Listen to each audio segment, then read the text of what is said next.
everyone, welcome back to your Fav virtual bestie. Exactly, Gina's Jive. Who else? Kali ini aku pengen bahas sesuatu yang pasti kita pernah rasain gak sih? Yaitu rencana yang berantakan atau hal yang kita harapkan itu gak sesuai atau jatuh pada tempatnya. Siapa sih yang gak pernah mengalami hal yang gak sesuai harapan? Setidaknya sekali gak sih sejauh ini, iya kan?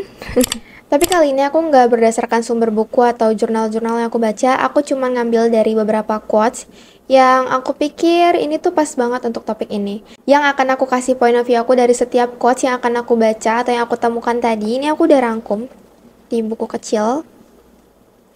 And ya, yang pastinya akan aku kasih juga contoh di kehidupan sehari-hari kita, so let's dive in. Oke, mungkin kita langsung bacain aja kali ya. Di quotes pertama ini tuh quotes kedua yang paling aku suka di antara 5 quotes yang pengen aku baca. Ya, ada 5 quotes yang aku pengen bacain ke kalian. Kenapa nggak aku taruh di urutan kedua dan kenapa nggak quotes yang paling aku suka di urutan pertama? Karena aku rasa kayaknya lebih spesial kalau misalnya aku taruh quotes yang paling aku suka di urutan terakhir. I don't know, so ya kita langsung masuk aja ke quotes yang pertama. You cannot calm the storm, so stop trying. What you can do is calm yourself and the storm will pass. Iya sih, kita tuh nggak bisa nyoba untuk menenangkan badai atau mencoba untuk memberhentikannya. Karena satu-satunya hal yang kita bisa ya cuman menenangkan diri kita sendiri dan badai itu akan berlalu. So, stop trying, stop nyoba buat menenangkan badai itu. Karena yang harus kamu lakukan sekarang atau hal yang harus kamu lakukan pada saat rasanya semuanya tuh kayak berantakan dan semuanya tuh gak berjalan sesuai rencana kamu atau kayaknya semuanya tuh lagi kacau or anything like that. And ya, yang harus kamu fokuskan pada saat itu atau pada situasi seperti itu diri kamu sendiri.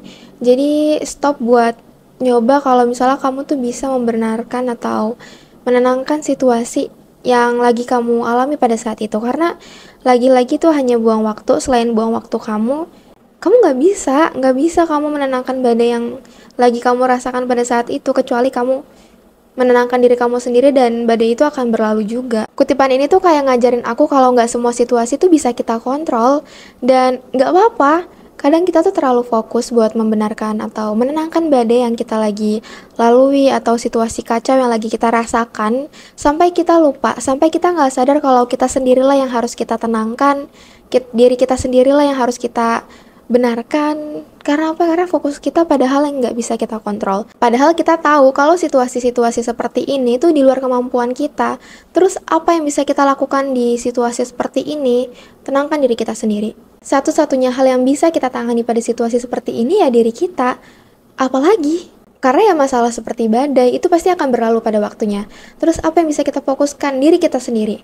Jadi coba untuk membiarkan hal-hal seperti itu tuh terjadi aja gitu. Nggak usah sibuk ngontrol, nggak usah sibuk untuk membenarkan, nggak usah sibuk untuk meredakan badainya. Karena ya itu di luar kendali kita, itu di luar kemampuan kita dan gak akan bisa juga. Selain buang-buang waktu, itu juga hanya akan bikin kamu kacau dengan diri kamu sendiri. Jadi menurut aku lebih baik ketika kamu berada di situasi seperti ini lagi, coba deh fokus kamu tuh hanya untuk diri kamu sendiri. Fokus kamu tuh untuk menenangkan diri kamu dulu. That's it. Contohnya deh aku kasih di kehidupan nyata yang biasanya kita alami sebagai pelajar mungkin ya. Pasti kan ada yang namanya tugas kelompok. Nah ini, kadang kita tuh terlalu pusing udah mikirin deadline, tapi teman kamu gak ada yang mau ngerjain, semuanya sibuk, kayak gak ada waktu untuk mengerjakan tugas kelompokmu itu, dan rasanya kamu kayak pusing banget, bingung mau ngapain karena semuanya serba numpuk. Dan akhirnya kamu merasa panik. Tapi ya wajar sih kalau misalnya kita merasa panik. Tapi kalau misalnya kita nanti berada di situasi seperti ini lagi, ingat kutipan ini. Instead of trying to control everyone else, fokus aja sama diri kamu sendiri. Take a deep breath, calm yourself, dan lakukan yang bisa kamu kontrol, yaitu cara kamu menghadapi situasi ini. Aku harus gimana ya? Aku harus melakukan apa ya? Dan itu tuh akan muncul, ide itu akan muncul, solusi itu akan muncul ketika kamu udah tenang. Jadi fokus dulu, tenangin diri kamu, jangan panik, and ya, cari solusinya. Solusi kamu sendiri. Karena kalau kita udah tenang, percaya deh, kita tuh jadinya bisa mikir lebih jernih juga, dan yang pastinya badai itu akan berlalu. So ya, maybe that's all. Kita lanjut ke kutipan kedua kali ya, yaitu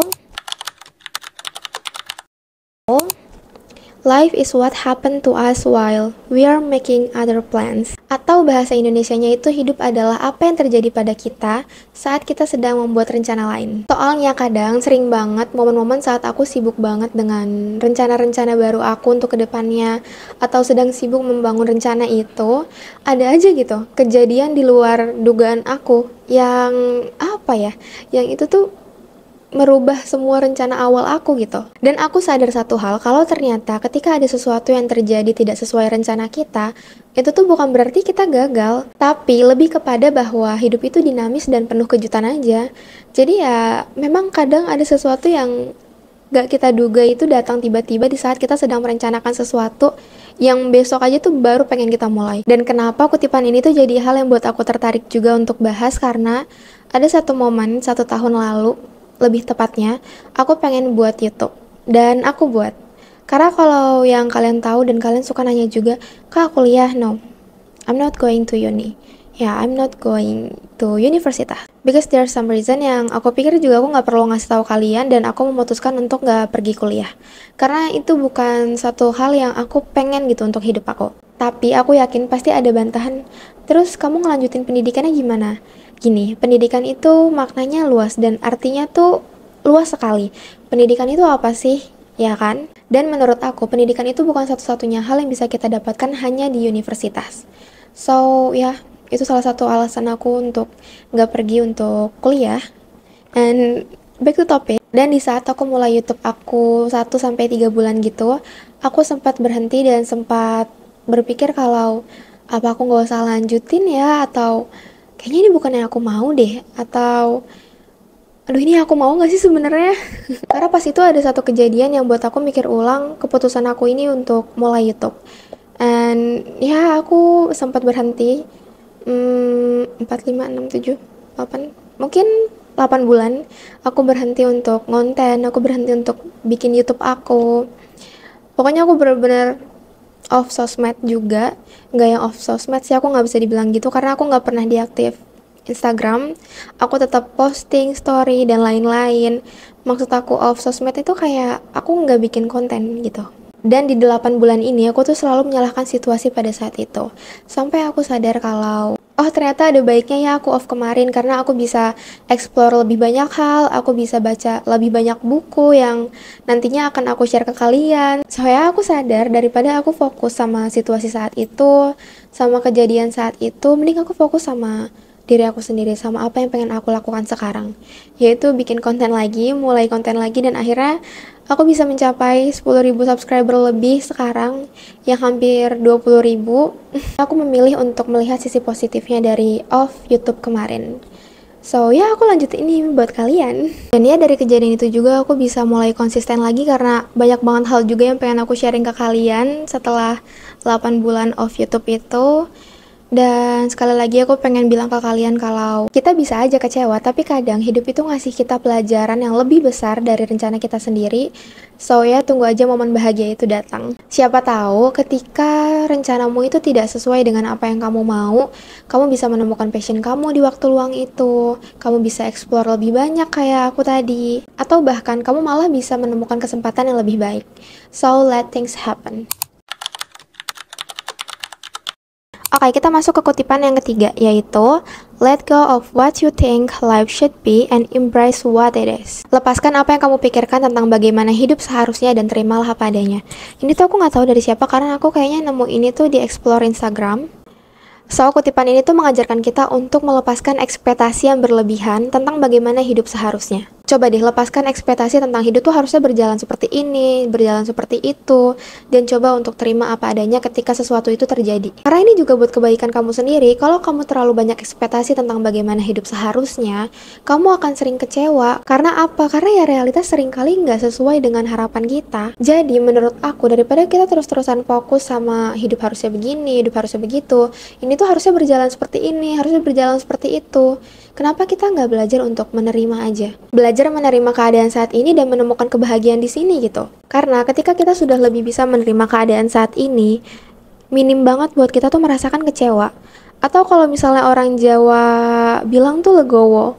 Kalian pernah dengar gak? Ya, mungkin quote ini tuh singkatnya legowo.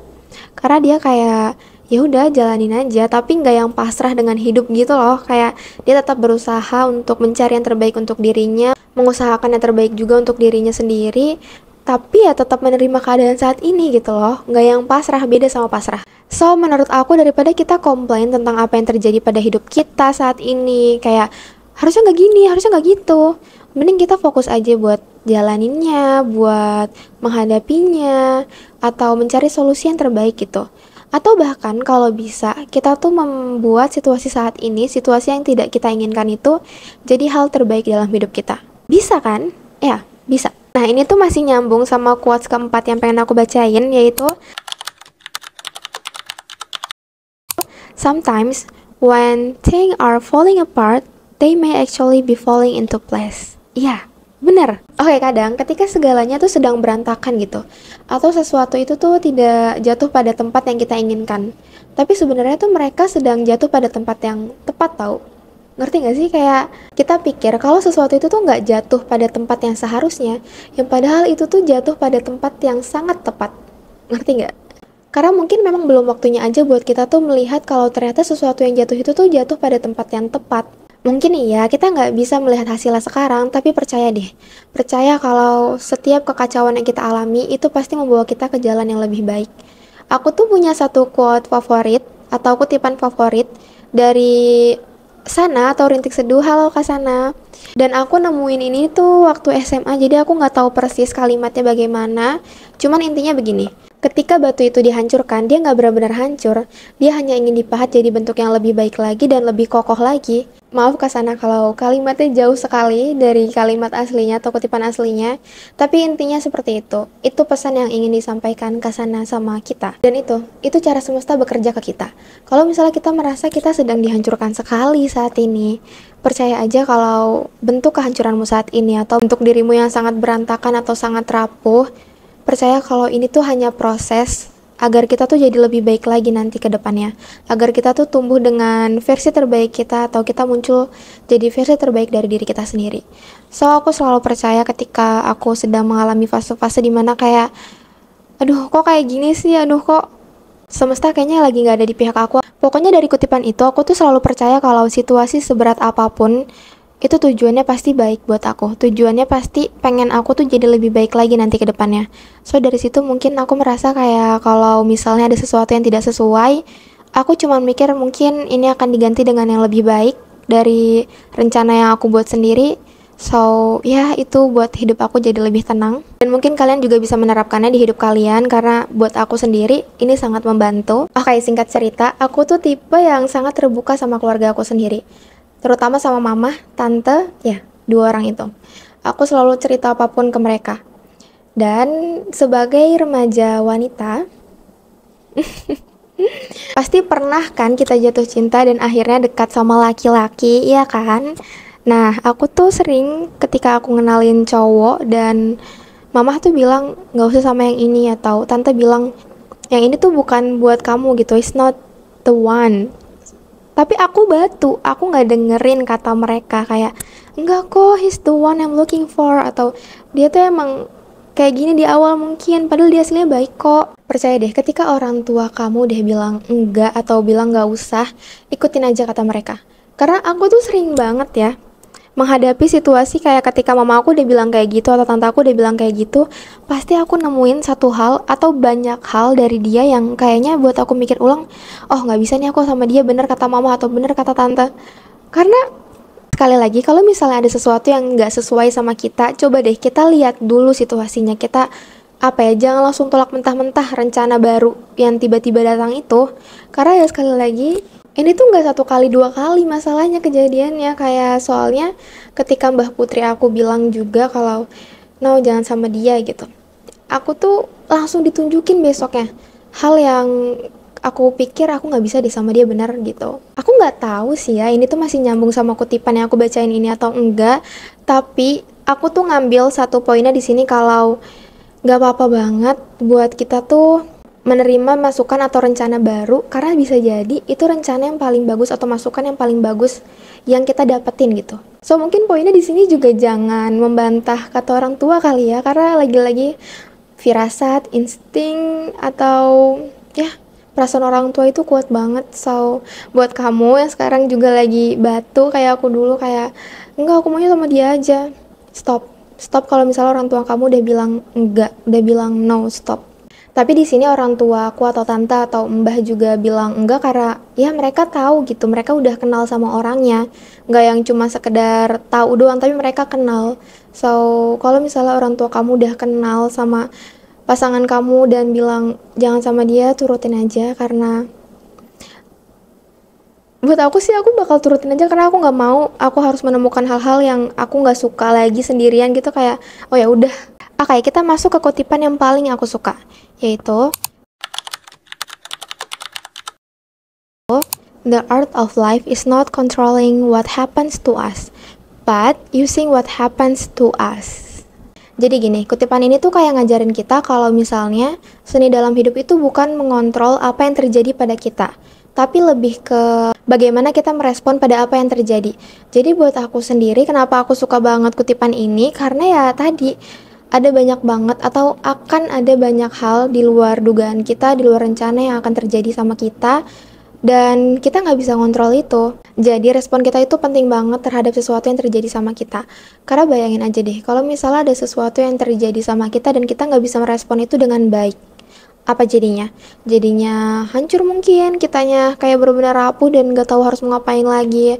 Dan kacau. Tapi coba kalau misalnya kita bisa merespon keadaan itu dengan baik, yang kata orang lain ini keadaannya sudah sangat buruk atau situasinya sudah sangat kacau, tapi kita bisa meresponnya dengan baik, itu situasinya akan berbanding terbalik sama apa yang terjadi sama kita. Jadi di sini ketika ada sesuatu yang terjadi, respon kita tuh lebih penting daripada sesuatu itu. So maybe that's all for today. Kalau kalian merasa ada kutipan yang masuk juga untuk topik ini, share aja di kolom komentar. Aku pengen baca dan pengen tahu. And ya, buat kalian yang ngikutin aku atau buat kalian yang subscribe aku pasti tahu kalau misalnya aku ada sesuatu yang baru yang akan aku post setiap malam minggu, yaitu Jinggas Live Vlogs, tempat aku cerita segala hal dalam hidup aku, baik itu relationship, dari pertemanan, keluarga, sampai percintaan aku, dan masa-masa remaja aku, dan masih banyak lagi hal lainnya yang aku bakal bahas. Topik selanjutnya itu di episode kedua tentang first love. So, kalau kalian penasaran, jangan lupa untuk subscribe karena biar gak ketinggalan. And see you guys in the next video. Bye-bye. I love you guys so much. I'm so tired. Bye.